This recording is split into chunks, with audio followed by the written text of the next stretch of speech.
Hi, narito ko ngayon sa aking tahanan sa Naga City, Philippines at nakamasyal ako dito sa paborito kong pasyalan, Robinson Malls, Naga City, Philippines.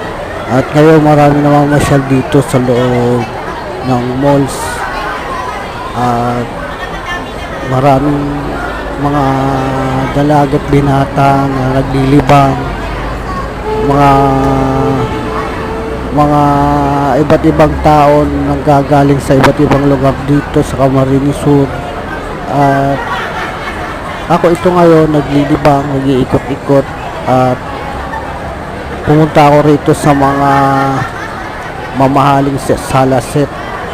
Ang ganda tingnan, kaso ang mahal umaabot ng halos 1 milyon ang isang set ng salaset.